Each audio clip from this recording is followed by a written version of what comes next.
My poor lawnmower utility tractor there has been laid up for a week, maybe more now, and it's unfortunate. We pushed that thing probably harder than you ought to push a 19-year-old lawnmower, but we make do with what we have around here because that's the only way we have to do it. If you're not making do, then I really don't know what you're doing. Because the mower's been laid up, it means we've been using this dolly right here for a whole lot, and it's not great. It gets the job done. It's amazing what you can do with a lever and a wheel and axle for moving 5-gallon buckets up the hill, and it's not exactly close, but it's not super far. It's a lot better than carrying them by hand. We're making do, right? Howdy folks, my name's Reagan. Thanks so much for coming and hanging out at the GWP Homestead with me today. It has been a really, a solid week of really nice weather, and it's enough to get you really excited because here it is at the end of August, and the humidity's been down here in West Kentucky, and you just start getting excited for fall. Now, Mother Nature is about to rear her ugly head, and it's going to be hot again, and it also hasn't rained in probably a month and a half, maybe not that long, I don't really know, but it's been a while. And so what I'm going to do today and this morning, as we have our last gasp here of beautiful weather, is I guess we're going to continue our work reclaiming goat pasture. Now, we've got about probably 3 distinct types of situations happening with our pastures, and I'll go around and I'll show you all of them. But basically what we have is out here in the center, we have best case scenario, some pretty decent grass, but worst case scenario, it gets kind of brushy, a lot of broom sedge, a lot of stuff that goats don't like to eat. But for the most part, they get out here and they do a pretty good job of it. We've trained our goats, for the most part, to do pretty well on a 3-wire hot wire fence, polywire, 3 strands. And as long as they have good access getting back to the barn, they don't try to jump it. Now, if you ever cut them off and it's not a direct path, they'll get right over that thing because they love to have free access back to that barn. And that's okay, they're dairy goats. We don't have that many of them, and so it's not like we're trying to run them on 100 acres, making that happen. But for the most part, they get out here and they do a really good job kind of keeping some of this stuff maintained. What else we have going on is this situation. Now, this stuff is probably the worst of the bunch.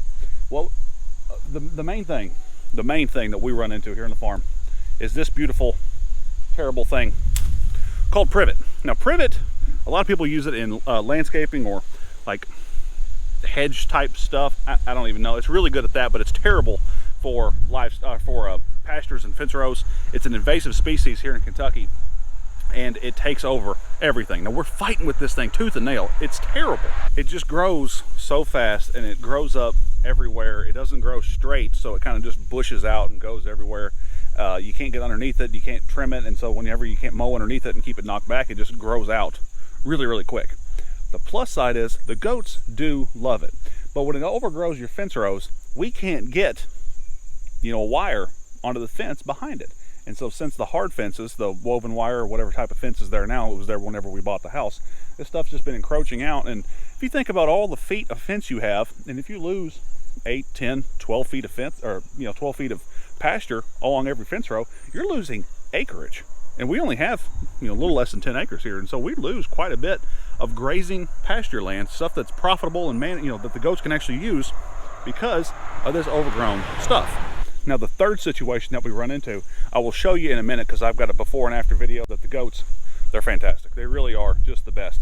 As far as dealing with this fence row stuff, I've got a secret weapon. You may have seen it before, but I'm going to take advantage of this nice day and get to work. Now, depending on how long you've been hanging out with us here on the channel, there's a decent likelihood you've seen this thing before. This is a weed eater attachment that goes on the end of my weed eater, and it absolutely eats privet. It loves to eat privet for breakfast, lunch, and dinner. The only limiting factor is me. What you haven't seen before, most likely, definitely, is this thing. And I love it because it has built-in hearing protection, and it's also got a wire mesh screen for my face. And I like that because it means I don't have to wear contacts, and I can still have, stuff out of my eyes, which is important. You want to keep stuff out of your eyes. That's also, it's a very important part of living. My goal for today is just to use probably a tank of gas in this weed eater and go that direction. And we're going to work until I'm out of gas or until I get tired. And it's just my favorite thing to do. It's a beautiful day. I love being able to work. It's a blessing. It's a blessing to be out here doing some work. And so I'm going to do my best to keep my fingers and toes attached to my body and knock out some of this mess.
gotta be honest, I am pretty much tickled with that amount of daylight right there. That is awesome.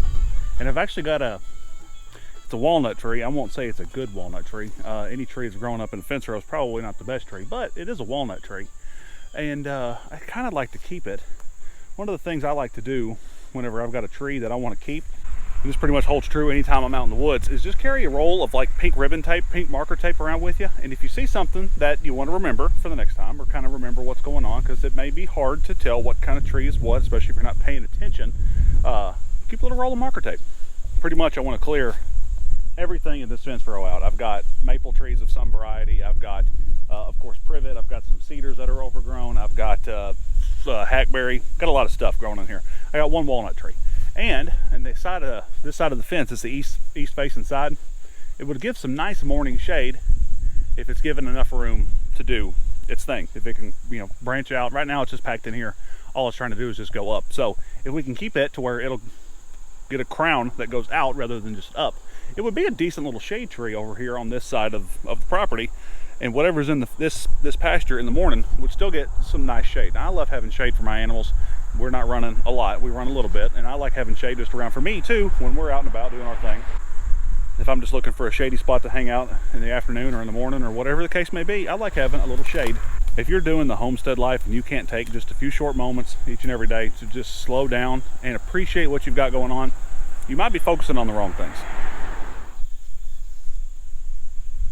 It's not much, but it doesn't take much just to slow down and focus on the stuff you enjoy. Now, I did say I was going to run until I ran that weed eater out of gas.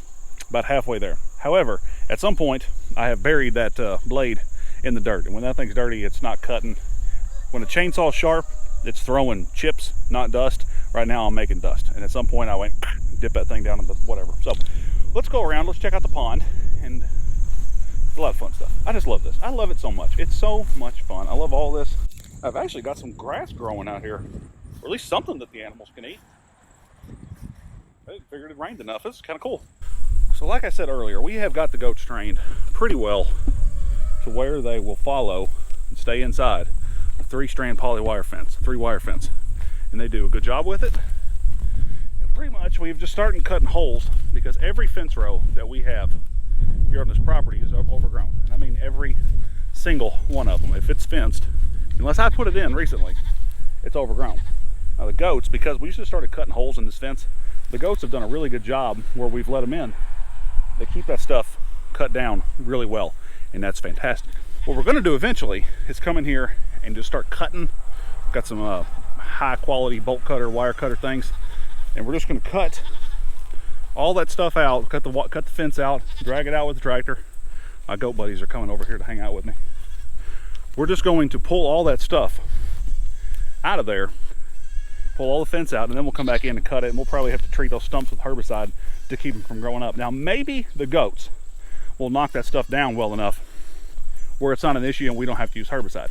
I don't have a problem using herbicide in small kind of direct amounts. I know a lot of people are very, very anti-herbicide. I'm not. I don't want to just spray it all over the place, but in kind of targeted concepts, targeted applications, I don't hate it. It's got its purpose, just like any other tool. You want to know when is the right time to use it, and so that's my thoughts. However, over here, all right, this is the backside of our pond. We have got the goats turned loose in here right now. Now, all this stuff was so far overgrown, it was crazy. And I'm gonna throw up some before footage right now as we walk around. But what these goats do, they come in here and privet or any other small stemmy bush, they just pick it clean. And at this point, it is so easy to come in and just cut all that stuff off flush with that blade disc thing for the weed eater, just knock it down. Or now that we have it set up this way, we can just let them just leave it alone, and the goats will come back through, and whenever they get done doing their thing, we'll move them to a different part of the pasture, and it'll come back a little bit, not quite as strong, and then we can turn them back loose in here. And it's not high quality forage. They're not going to get fat or healthy on that, but it's almost like a treat. It's something that they get to enjoy and keeps them occupied, keeps them busy. And what they'll end up doing, especially on this privet, is because it's got such a thin bark on it, they'll just gnaw it. And we have other trees, I'll show you a clip of one here in a moment, where they've eaten the bark so much that the trees just died. And so privet really doesn't stand a chance against goats. Goats love it. I can't stand it on fence rows, but it doesn't do the worst.